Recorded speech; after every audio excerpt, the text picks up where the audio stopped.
Hello, welcome to a fifth take of Payne's Thought Train because I don't do edits and my phone doesn't really seem to be working very well and making my videos jumpy in parts. I'm hoping after deleting several videos and pictures we'll solve this problem.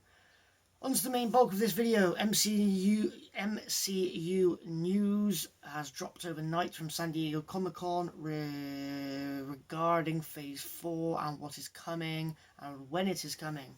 And I'm here to give you any news you might have missed. Probably haven't, because if you're watching this video you care about the MCU. But if you don't and you're just here to laugh at me, thanks for the views anyway. I'm not complaining. Either way it does the same job. There's a really weird mix between light and dark as I sit here. Anyway, first up, Black Widow on the 1st of May 2020. We've known about this for a while. It's going to be a prequel, we assume, because obviously she's so we'll have to wait and see more information on that. We knew about that. Falcon Winter Soldier, Disney Plus, coming on fall 2020, also known as autumn if you're not American. Again, we've known about that for a while, and it is going to be on Disney Plus. Sam Wilson, Bucky Barnes, they have good chemistry. They've displayed that on multiple films. Should be a good series. I think Disney Plus is running at £6 a month to begin with. I think it's like $7 or something, so it's going to be cheap as chips. Definitely worth it. Eternals, don't know much about them. That is on the 6th of November 2020, so that's 3. Marvel drops next year, only 3. This is a film. It stars Angelina Jolie. Not a big fan of hers. Don't know much about the Eternals. I didn't know much about Guardians. I'm not a fan of the Guardians, but we'll see. It could be a good film. Marvel don't normally do bad films, even when I'm not a fan of them. They're still pretty good films. So, yeah, looking good for that. First and most interesting, bear with me because my internet seems to be not working very well at the moment. The next up, and one of the more interesting films in Phase 4, is Shang-Chi, Legend of the Ten Rings. Now, to the best of my knowledge, Ten Rings is led by the Mandarin. We've seen glimpses of him in Iron Man and Ant-Man, and then obviously Iron Man 3 had the fake Mandarin, Ben Kingsley. This would be our second look at the Mandarin, assuming he's in this. It would make sense because people have been crying out for him as an Iron Man villain. So if he is in Shang-Chi, there might be a bit of issue, but Ten Rings, as far as I know, are the Mandarin.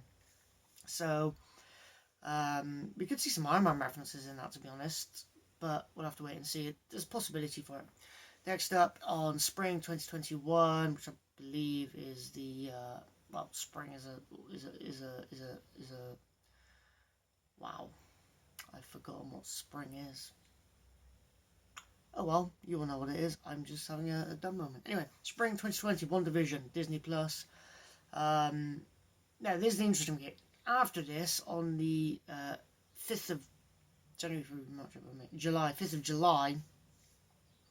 No, because of stupid American dates. 7th of May. On the 7th of May, 2021, around the same date, is Doctor Strange, Madness, Multiverse of Madness, which is my pick for Phase 4.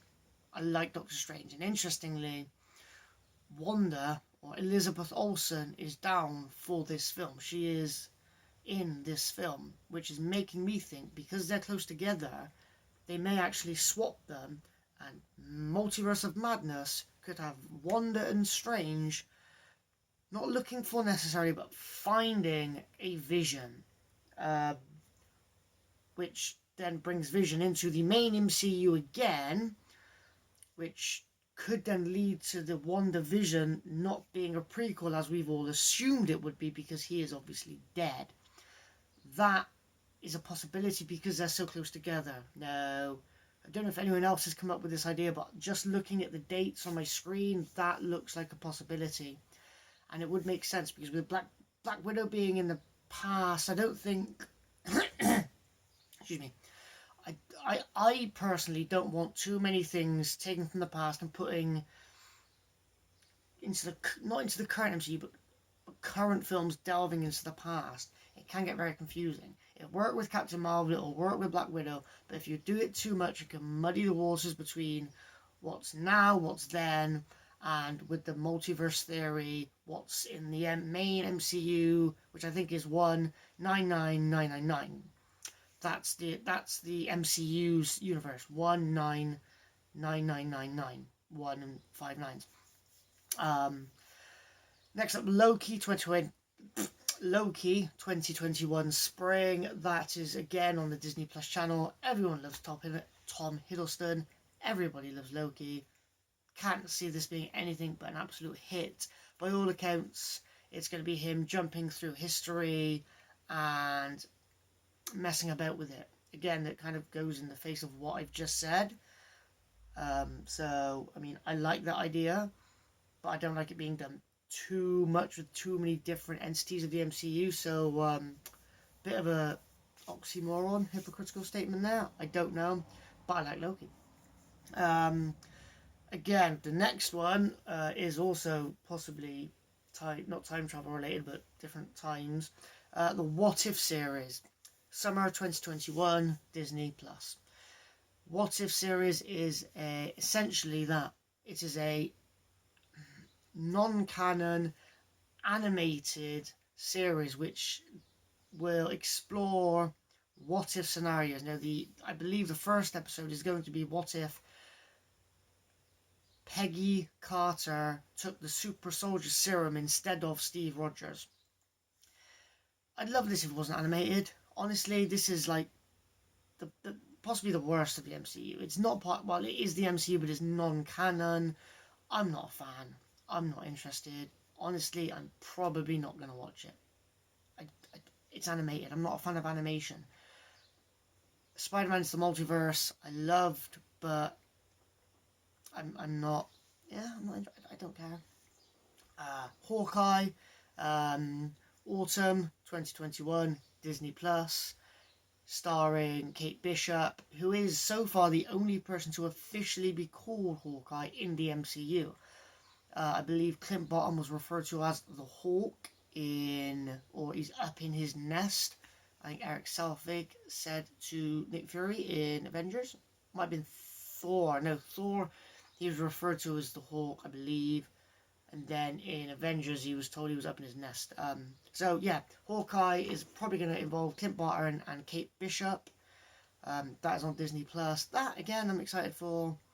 I like Clint Barton. I like the family man / Avenger role, the dual personality he takes. My internet's just messed up. But I know what's coming next. I don't know when, because my internet has messed up. But it is something we weren't expecting. It is Thor Love and Thunder, which, if my stupid internet would work, I would tell you when it is. I imagine it's going to be after autumn 2021. It'll be after Hawkeye, for flipping at Internet Explorer for you, because I'm on the Xbox. Anyway, yeah, Thor Love and Thunder. It's got Jane Foster with the actress whose name I can't pick off the top of my head. It's also got Valkyrie. Now, I don't know if Thor and Valkyrie are a love interest, but it could throw up an interesting dynamic between Jane Foster and Valkyrie. However, the font is very He-Man 80s style, so it's obviously Taika Waititi is directing again. We all loved, well, most of us loved Thor Ragnarok, so it should be another good Thor film. Now, here come the surprises. Blade. No official date yet, but Blade has been announced with, I believe, isn't it? I might butcher this. It's Mahala Ali. He was in The Hunger Games and a few other things I can't quite remember. That one I wasn't aware of. I've not heard other people be aware of it, but it was not a rumour, more of a hope, I would have thought. And the big two, Kevin Feige, no details, no dates, but confirmation that the X-Men and the Fantastic Four first will be coming to the MCU. Again, no details when, how. My back of my head theory, Doctor Strange Madness of the Multiverse, again, easily gives them a way to either bring in the Fox characters, which I don't think they'll do. I think they will most likely recast. Either way, the madness of the keep getting it the wrong way around. The Multiverse of Madness gives them an easy way in, which is explainable and makes sense to the audience. Yeah, here's the thing. We're missing some big films from that. There's no Guardians 3, even though we know that's coming. There's no Black Panther 2. There's no Captain Marvel 2. And there's no Spider-Man 3. Now, here's the thing. Every phase gets bigger. Phase 1 had 5. Phase 2 had 6. And Phase 3, I think, had about 10. So every phase gets bigger, and so far the officially confirmed dates, there's 10. If you add the X-Men, Fantastic Four and Blade onto that, becomes 13. Now my theory is, so far this all goes up to 2021. I would say San Diego Comic-Con 2020, next year, they will release the next batch of Phase 4. Unless they're going to keep the phases to a maximum of 10, which does make sense, because they've only gone up to 2021. So maybe San Diego Comic-Con 2020, they release Phase 5, which then has your X-Men's, Fantastic Fours, and then Captain Marvel 2, Black Panther 2, and Spider-Man 3. I hope that before that, because I loved Spider-Man. I absolutely love Spider-Man, as you'll probably know. But that's the information thus far. We've got confirmed dates for, I think, 10 series/films. We know Blade is coming. We know Fantastic Four and X-Men are coming, but they'll probably be 2, 3, 4 years down the line, maybe even Phase 5, depending on how Marvel wants to stagger them. So for this video, if I've been hard to hear, I probably am most of the times I've been told, but at the moment my mouth is full of ulcers for reasons I do not know. So if it's been a struggle to hear me, I do apologise. I hope you found this information helpful and useful, and some of the theories regarding Wanda and Doctor Strange interesting. If you do, please comment. I love talking about this stuff. Unfortunately, nobody ever seems to reply. If you're watching this just to laugh, you've probably not made it this far, but even if you have, thanks for watching. I don't care why you're watching, it's just good that you are. Thanks everybody. Goodbye.